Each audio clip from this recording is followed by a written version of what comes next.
பாட்டும் உண்டு, கவிதையும் உண்டு. பிள்ளைகளா சந்தோஷமாக இருக்கிறீங்களா? ஆனா உங்க சந்தோஷத்துக்கு ஏற்ற வரை நான் ஒரு கவிதை எழுதியிருக்கேன். ஏன்னா எப்பயுமே நம்ம சட்டை பொங்கல் சாப்பிட முடியுமா? எப்பயுமே நம்ம ஸ்வீட் சாப்பிட முடியுமா? ஸ்வீட் சாப்பிட்டே இருந்தா என்ன பண்ணுவோம்? டாக்டர் கிட்ட போவோம், கசப்பான மருந்து தான் தருவாங்க, தின்னுதான் ஆகணும், மாத்திரை மொழிதான் ஆகணும் இல்லையா? அதே மாதிரி ஒரு நல்ல ப்ரோக்ராம் நடந்துட்டே இருக்கு, நல்லா ஜாலியா போயிட்டு இருக்கு. ஆனா நான் இப்போ உங்க மனசுல கஷ்டப்படுற மாதிரி ஒரு கவிதையை சொல்ல போறேன். ஆனா அது உங்க மனசுக்கு உண்டான கஷ்டம் கிடையாது, உங்க லைஃபுக்கு உண்டான மருந்து. டீச்சர்ஸ் ஆகுறாங்க, உங்களுக்கு கொடுக்குற மருந்து. ஓகே, ஒன்றும் இல்லை, உங்களுக்கே தெரிஞ்சிருக்கோம். நம்ம மனசை கஷ்டப்படுற மாதிரி என்ன அவர் பேசக்கூடாது.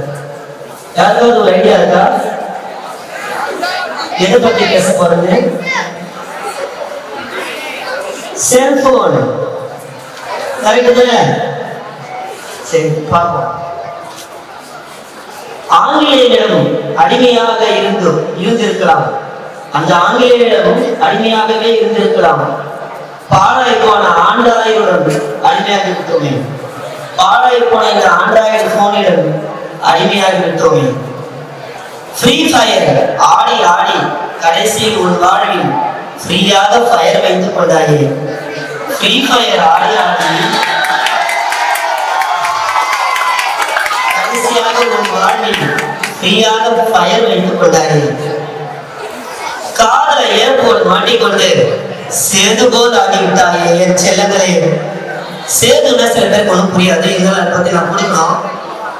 எங்கே செல்லும் இந்த பாதை யாரோ அறிவார், காலம் காலம் சொல்ல வேண்டும், யாரோ யாரோ உன்னை அறிவார். இந்த பாட்டு கிளைமேக்ஸ் பாட்டு, அது வேற ஒருத்துக்காக அவன் லூஸ் ஆயிடுவான், பைத்தியம் ஆயிடும் சொல்லலாம். நம்மளும் கிட்டத்தட்ட அந்த நிலையில தான் இருக்கும். போனை யூஸ் பண்ணி யாருக்கிட்டையும் பேசாம லீவ் விட்டா ஒரு மூலையில போனை நோண்டிக்கிட்டு ஃப்ரெண்ட்ஸுங்களை போய் பார்த்து ஜாலியா பேசாம, உங்க சொந்தக்காரங்களை எப்படி இருக்காங்க அவங்க உடல்நலம் குறித்து பேசாம, அக்கா தங்கச்சிங்க, அண்ணன் தம்பிங்க, அக்கா தம்பி யாருமே ஒருத்தர் பேசி கேட்கல. அவங்க வந்து ஒரு ரூம்ல போனை வச்சுக்கிட்டு பேசிட்டு இருக்காங்க. என்ன ஒரு வாழ்க்கை இந்த வாழ்க்கை. அந்த சேது படத்தை சாங் கடைசி சாங் நீங்க பார்த்தா தெரியும். ஓகே, அதே நேரம் தான் நமக்கும் வர மாதிரி இருக்கு. ஆயிட்டோம் போன வச்சுக்கிட்டு அப்பா அம்மா கிட்ட கூட ஒழுங்கா பேசுறதுக்கு நம்ம ரைட். முகநூலில் முகவரி இழந்து இன்ஸ்டாகிராமில் இடிபட்டு வாட்ஸ்அப்பில்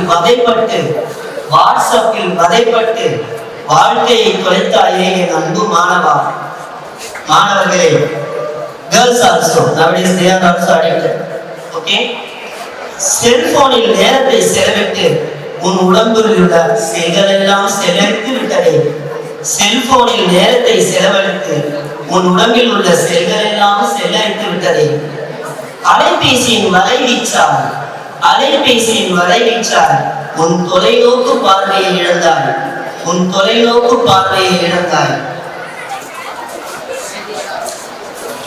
என் அப்துல் கலாமின் கனவு பிள்ளைகளே, ஐயோ நெஞ்சு பொறுப்பதிலேயே இந்த நிலைக்கட்ட மாணவரை நினைத்து விட்டார்.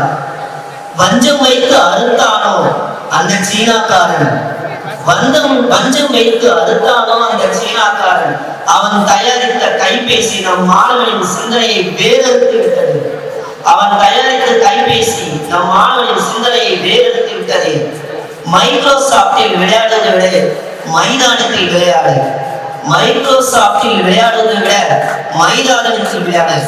உன் தேகம் வலுவெறும், நோய் எதிர்ப்பு சக்தி கூடும். போதும் விழித்தெடு மாணவனே, உன் எழுச்சிக்கு பாரதம் காத்துக் கொண்டிருக்கிறது.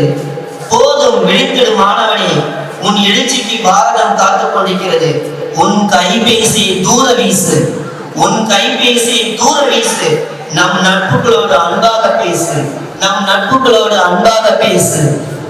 நன்றி, வணக்கம்.